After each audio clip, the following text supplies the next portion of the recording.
Hi, this is Helen. And I'm Harville.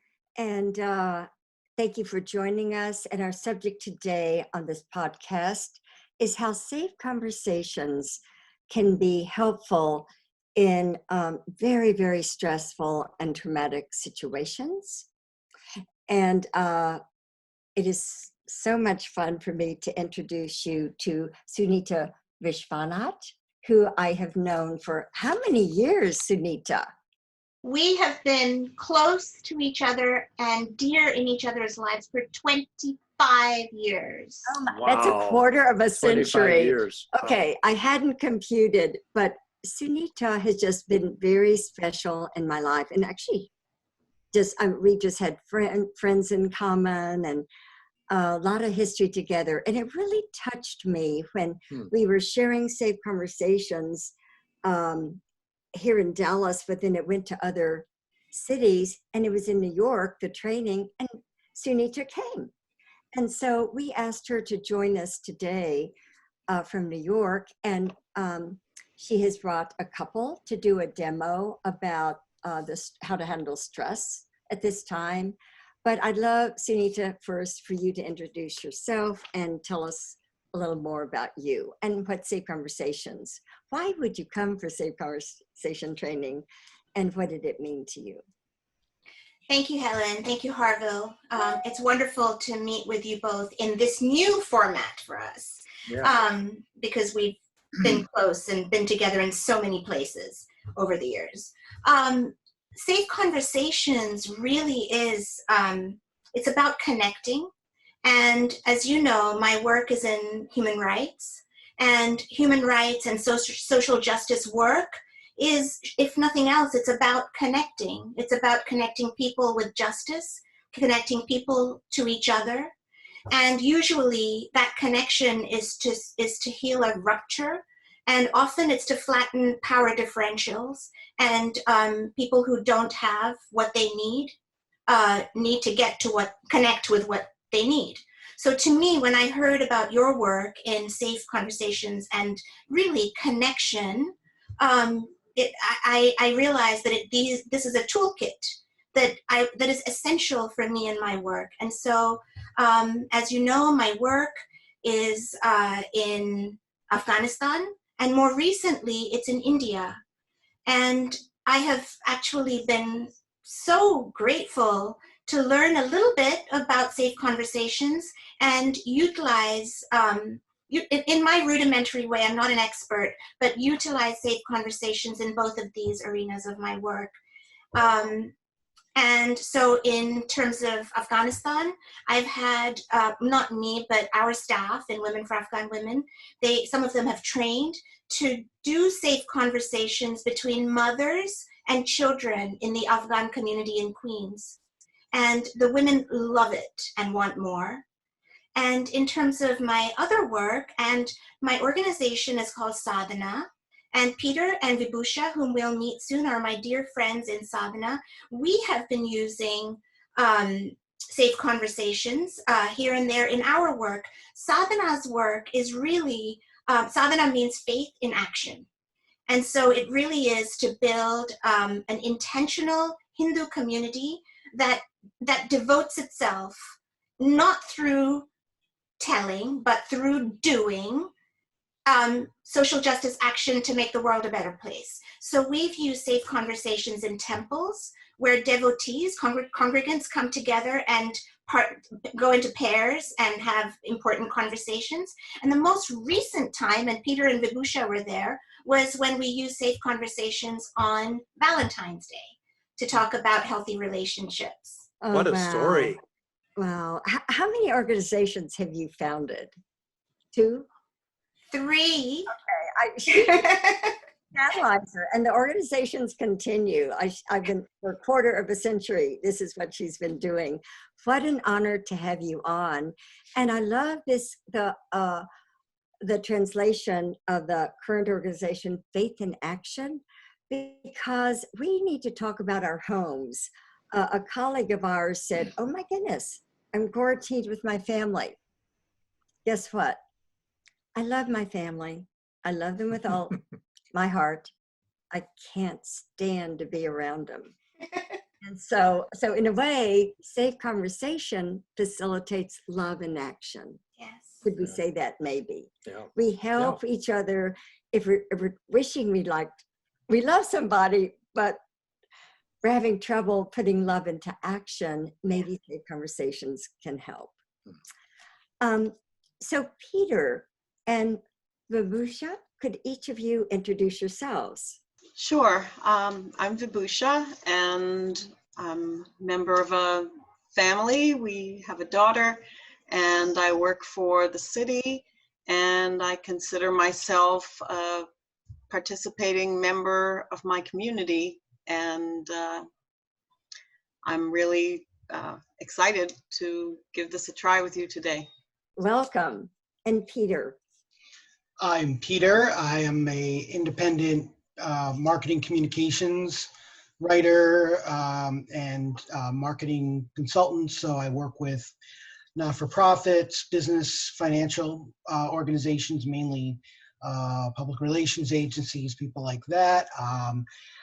I think one of the things in being with Vibhusha for 13 years is really discover my own sense of community.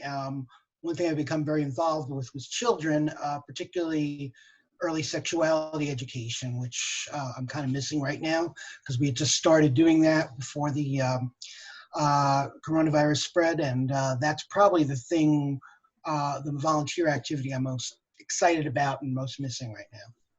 Oh, wow. Well, thank you both very much. So thank you for willing to demo what everyone is experiencing, sharing the angst, or I don't know what. I mean, people are anxious and scared and angry, but then also some people find different things in it, including curiosity. But thank you for being willing to share your feelings with each other.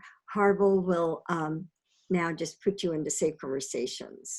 Yes, and but I want to make a sort of an on-ramp comment that most people don't know how to talk to each other when times are good. And it's really then amplified when there are stresses that no one anticipated and that nobody can control. And we know now millions of people are at home without the escape or the distance that going to work gives families. Mm-hmm. And going to school gives families and kids. You can have a conversation that connects you rather than polarizes you if you follow certain guidelines. And so what we want to do, Peter and Vibhusha, with you is to demonstrate how you can have a conversation about any topic. And today you'll pick the topic and I'll guide you through. And I will give you some sentence stems and ask you to repeat the sentence stem and then fill in the blank after that with your own content, but to walk you through a structure. And it's got 3 steps. And I think, however, that in this short notice, we'll just do the first one, which is called mirroring, and summarize that so people can see how to on-ramp it. The other is a little more complicated. So thank you for being able to do this. And would you all now turn and face each other in as much as you can, and keep looking at each other. And I think, Vibhusha, you said you were going to talk first. So one of the important things about a safe conversation is that is the quality of the on-ramp, which is that something hardly anybody ever does, which is I want to talk to you, but I just walk in and barrel into the room and also barrel into your mind. and assume that you are sitting there waiting for me to talk, and nobody is. So the way we prevent that sort of conflict and confrontation, and what often can be a polarization, is to learn a simple phrase. Is now a good time to have a conversation with you about the stress I'm feeling? So would you, at this point, do that? And Peter, if you were at home and things were different, you could say, well, actually now is not a good time, but you'd want to give Vibhusha a time, 10 minutes, 2 hours, and come back, because when people want to talk, they need to talk, maybe not now, but they do need to know when they talk, they'll be listened to. So Vibhusha, would you say that now? Peter, there's now a good time to talk with you about, and you fill in the blank. Peter, is now a good time to talk to you about something that's been bothering me? Yes, it is. So, so would you now make eye contact and hold eye contact for about 3 breaths, and relax into your breathing and relax into your breath. And Peter, you will sort of remove from your mind any of your own thinking. I know we can't actually do that, but at least you'll restrain it, any of your own thinking right now, so that you can sort of clear the decks, clear the space for Vibhusha's experience. Okay. So Vibhusha, the sentence stem is, what I want to share with you is. Peter, what I want to share with you is we normally are able to do a lot of community work, volunteering and participating in activities and trying to help people. And right now, the protocol for this virus makes us stay inside and feel powerless to help when there's people getting sick and people dying around us. And So, I, yeah, go so ahead. what would you say? Let me see if I got that. Let me see if I understand this. You're saying that the work that we normally do in social justice and helping the community can't do right now because of the protocol of the virus, and you feel helpless or a little disabled by it. Is there more about that? Is there more you want to say about that? Yeah, you know, and we are fortunate to be living in an apartment and to be able to go out once a day if we need to get food. And I think about the people in our community who can't do that, that they're sick or they've lost their job. And I feel frustrated that I can't do anything about that other than stay inside and try not to spread the virus. So if I got that, the more is. The more is that your frustration comes from the fact that while we're well off, we have an apartment, we can get food, we can get out, there are plenty of people in our community who are starving, who may not have a proper place to live. And because we do not want to spread this virus, it's frustrating for you to sit by and watch this happen. Am I getting this? Am I getting it all? Yes. Is there more? Is there more you want to share about this?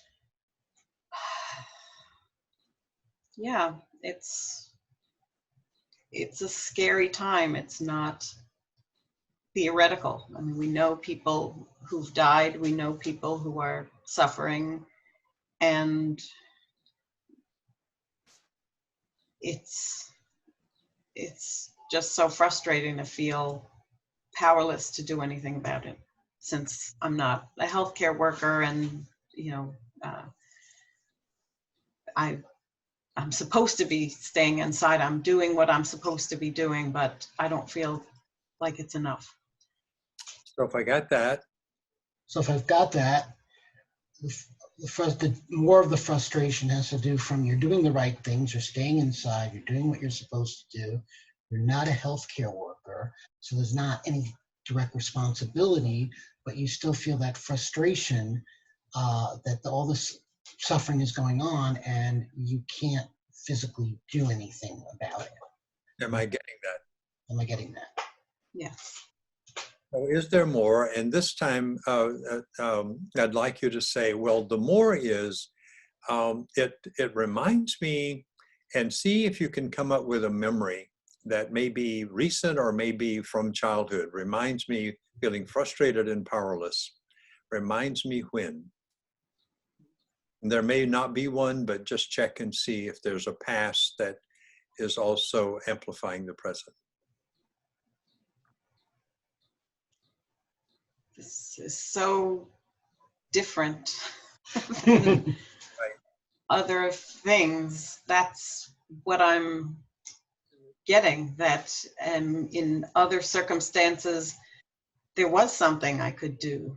I could, volunteer, and I could bring people's attention to it. And, people weren't dying around me. So this does feel very different. And, I want to stay aware of that this isn't, just the difficulty of staying at home or not trying to get each other's nerves. There really is, death and suffering and poverty around us. And, I think we're being asked to look that in the face and really feel that. And it's hard. Yeah. So mirror that, if I got that. So if I understand that,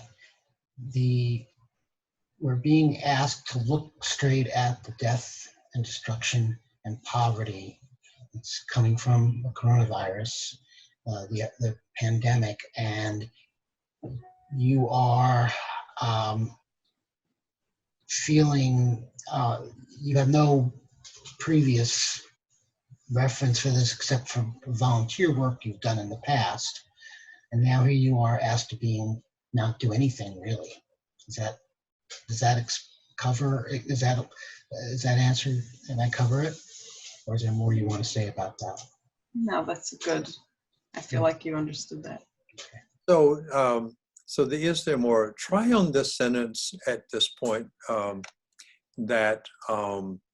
So what I'm needing or wanting right now for myself or from you that would help is, and see if you can find a behavior that might be helpful to you, or a behavior that you could get from Peter that would be helpful in the time of stress. So what I'm needing right now is? What I'm needing right now is for you to understand that I'm going through this, and to be patient with me as I may express frustration about it, and to encourage me, because we're in this together. Well, if I got that. So what I understand is that what you want from me now is to be patient with you as you go through this frustration, and to be aware and be present to it, and listen to you, and be understanding that that's what you're feeling right now. Did I get that? Did I get that? Yes, you did. Well, thank you very much for sharing that with me. Thank you very much for sharing that with me. And thank you for listening. Thank you for listening. You're welcome. So since you all are together, you can make some kind of physical contact. We ask couples to hug, and then we'll switch. Okay. Oh, Peter, are you available? Are you ready to do your side? Yes. So, you go through the same thing. Vibhusha, it's now a good time to share with you what's going on with me. Vibhusha, is now a good time for me to share what's going on with me, with you? It's now a good time for you. Yes, it is. So make eye contact again.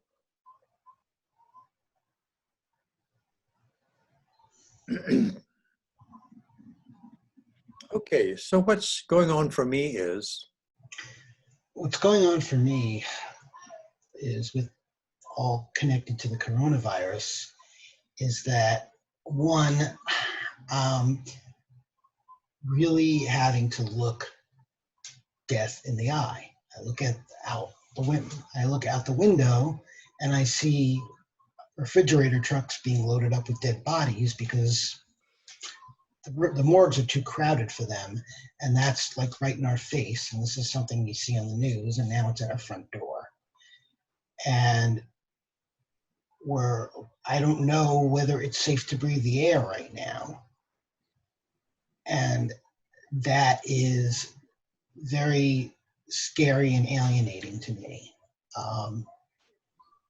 The other part is that I am working extra hard to keep us together as a family and keep my own head together. I'm not having that hard a time with it. I'm strong enough for it, but it's hard.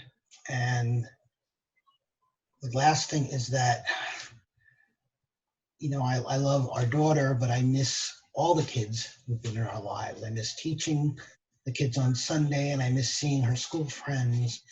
And I feel that not just our friends, but her cut off too. so Vibhusha, let me see if I've got that. Let me see if I got that. You're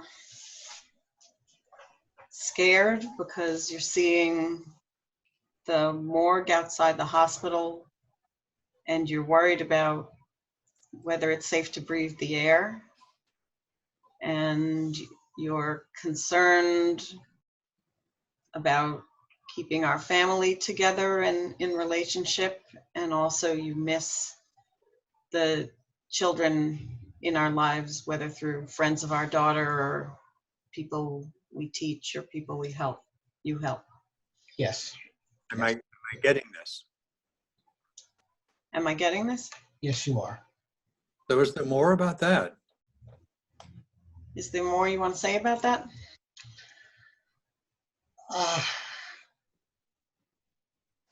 No, I mean, I think that covers all of what's on my mind.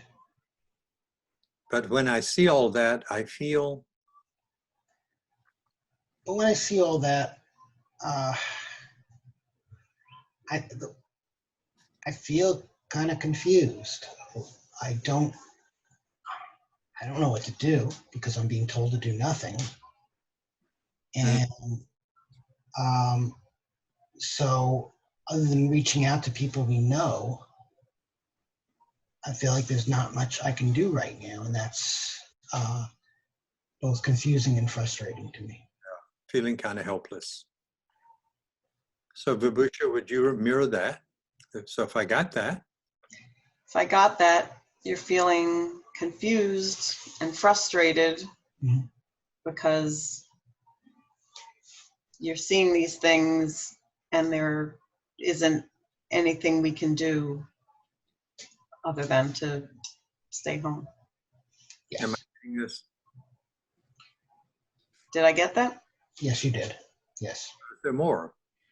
Is there more? And so Peter, check and see, so it reminds me of, and see if anything comes up for you. It may or may not, as with Vibhusha. What comes up for me as a memory? Anything in childhood or something in the past? I don't think anything in my life can compare to a pandemic, but the closest I can come is 2 or 3 times when I've been in some kind of mental health crisis and didn't know where to turn initially. And there was weeks or months of just feeling paralyzed with not knowing what to do until I could go to a meeting, meet a shrink, do something to take some action, eventually get medication.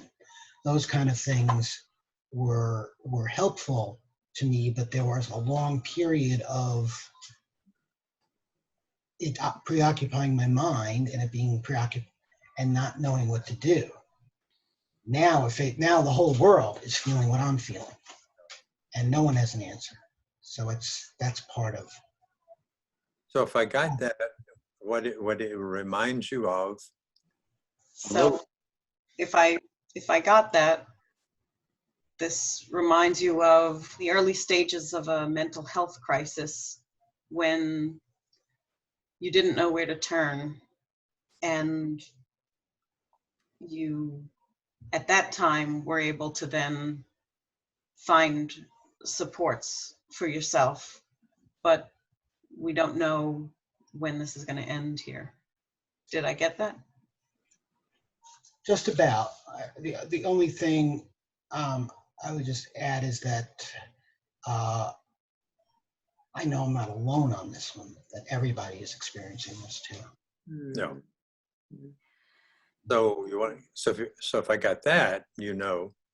So if I got that, the added element this time is that you know you're not alone, that everybody is feeling that confusion and frustration.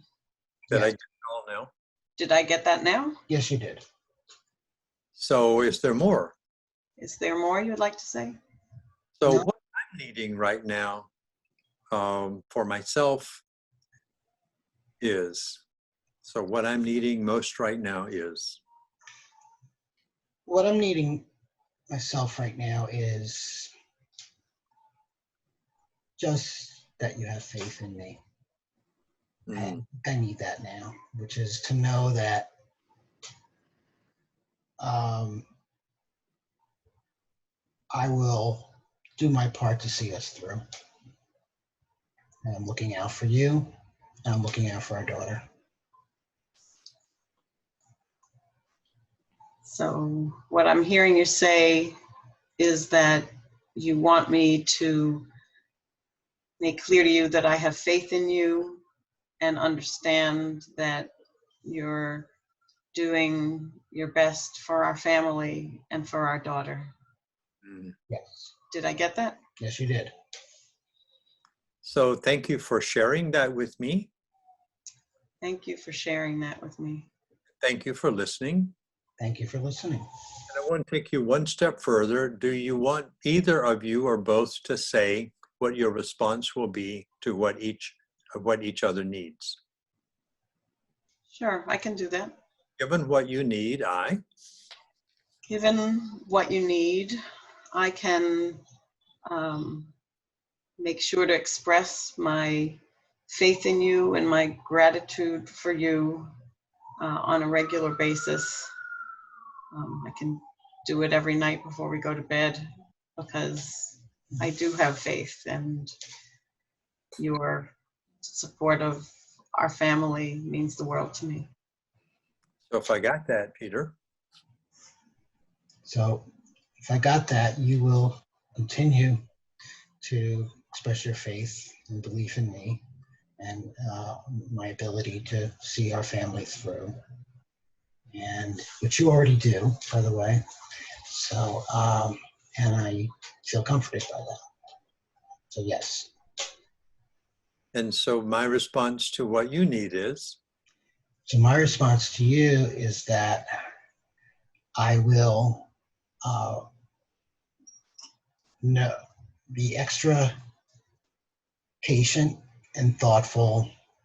I know that a lot frustrates you, and I can see that a lot frustrates you and understand it, and be sensitive to it, and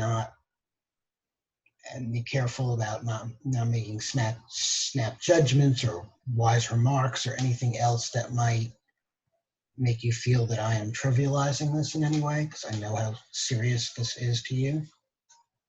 I will check in with you regularly to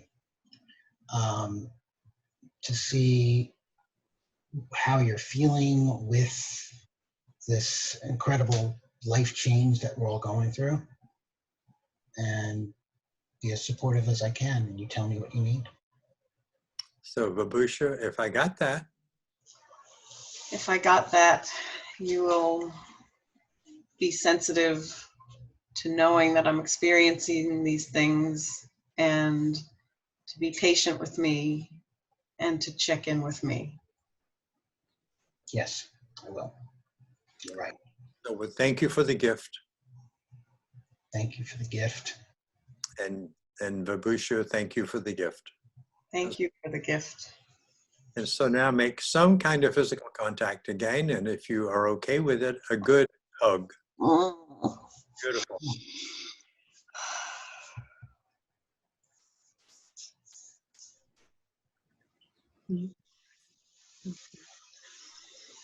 So, Okay. any comment about what that was like? It feels really good to connect on a deep level. It's, working from home and arranging my daughter's school from home, and, piano practice, and all trying to be on conference calls at the same time. And it's easy to get caught up in the logistics of how we do this being together all the time, and to take a step back and slow down the pace and really listen and speak and be heard is a gift. So thank you for inviting us into this process. You're welcome. So- And can you see how you might use this on a regular basis to help regulate your feelings? Well, the thing is, I was just thinking about this when Vibhusha was talking, is that we did a workshop,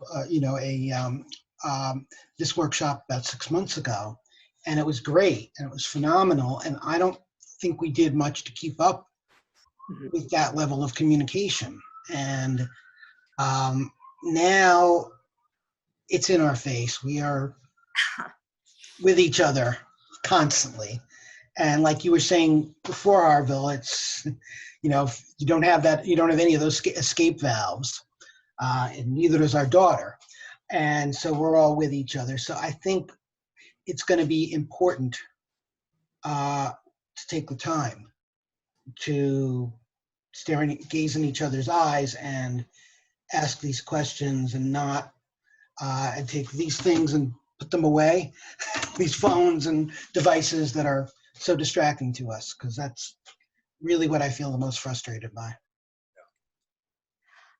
So I want to go back to your response. I'm very touched, Vibhusha, that you said we connected on a deep level, and I haven't heard anyone say that in the last month. That I understand safe conversations helps connection happen more, and this, that, and the other. But yeah, it's an opportunity to go deep. And thank you for languaging that. And Harville, I appreciate how you're talking about, realizing it. And I want to see how this was for you, but I'll then jump ahead because we sort of jumped ahead a bit. Harville and I ritualize. We have a bedtime ritual, and we used to love teaching healthy dialogue, but we didn't do it. And we had a terrible but we love professionals have this problem too.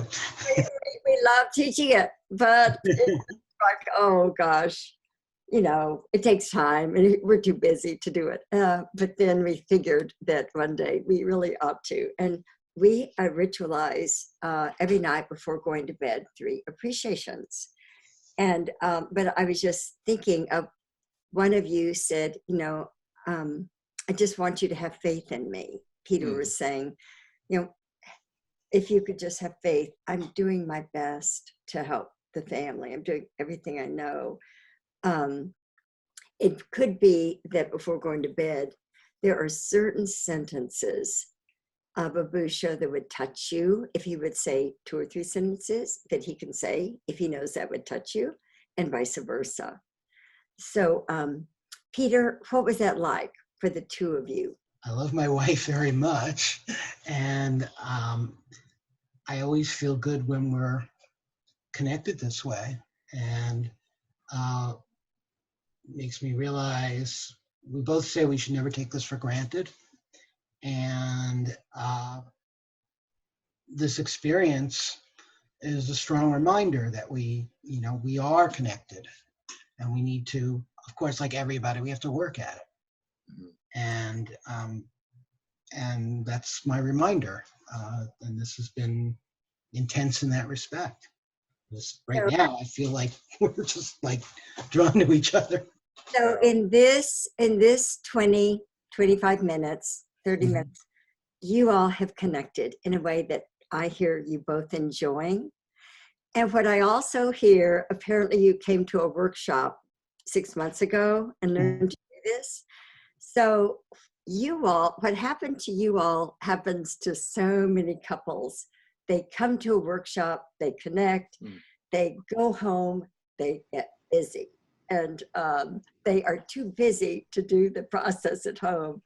And of course, we got that way. And one day I said to Harville, Getting the Love You Want is about a therapy, and but it's a wordy book. Some people just need something said simply, and why don't we take the essence of Safe Conversations or the dialogue and make a book called Making Marriage Simple. And let's say it simply, and let's say it with cartoons. Right. And Harville said, right, let's do that. So we wrote this book, Making Marriage Simple, and the Safe Conversation process is simple. And we had cartoons, and it was sort of a funny book. But when Harville would talk about the book, he'd say, listen, there's simple things if you apply to a marriage, you can move from conflict to connection. It's simple. And it ain't easy because you have to practice. You have to practice. And how do you get to Carnegie Hall? Practice. So you can know to do this, and you're also demonstrating that you can know it and then operationalizing it in your relationship. That's another thing. And I guess what I'm hearing you say is this has reminded you of how much you want to operationalize this at home. Did I get that? Yes, totally. Okay. Completely. Well, thank you for being here. Sunita, any comments, any thoughts? Oh, that was so powerful and powerful. I know that this is a powerful methodology, but to have it modeled like this, it really moved me to tears, moved me in so many ways. And then looking at this screen and realizing how special you 4 are to me was so special. And yeah, so this is a method that 2 people can use to deepen their relationship and come closer. And as an activist, for me, the question has been, how can we take this into the world? And there's so much polarization in our activist arenas. And this COVID-19, has made so utterly explicit what we knew anyway, which is the disparity in our world. And so there's us in our homes, and there's people with no homes. Right. And there's people in countries of the world which are going on something like people staying at home due to COVID-19, where actually because of this lockdown, more people will starve in India than because of coronavirus, because the lockdown has happened without taking care of the poor. Oh. So this is a moment where we cannot turn our head away. This is what Vibhusha was saying, from the disparity in our world. And this is about listening to each other to bring people together. So what I want to learn how to do is to take something like Safe Conversation, to see if we can listen. We cannot connect with people who don't have what we have if we don't listen to them. Right. Yeah. So how do we apply this in the world where it couldn't be more stark than it is at this moment? Right. So can we learn from this moment to make that connection? I'm a Hindu. Sadhana is a Hindu organization, and Hindus believe that whatever is God, whatever is the divine is in each of us. So then there should be no other. There should be not anyone who doesn't eat and somebody who eats. Right. So in my tradition, that's not it's not okay in any tradition. But how can I move, in my case, Hindus to make this connection? This is where my head and my heart are. And I hope going forward that sadhana can work with you, Harville and Helen, for us to catch up. You've already been doing this. How do we take safe conversations into the world to heal all the suffering that we know more than ever exists? Mm-hmm. Thank you. That question needs an answer. And how about commitment and practice Yes. daily, thinking of what can we do this day to make a Yes. difference? Now, am I right? Y'all's background is Jewish? Yes. We, Okay. it's complicated. I grew up in the Jewish faith and still practice that, but my theological language is that of yoga and Hinduism. Mm-hmm. I love that the religious diversity. You know, we can all unite. You know, the world can unite, and there are differences, but we can be connected beyond our differences. And there's money enough for everyone to be eating and healthy and safe. So let's share the wealth.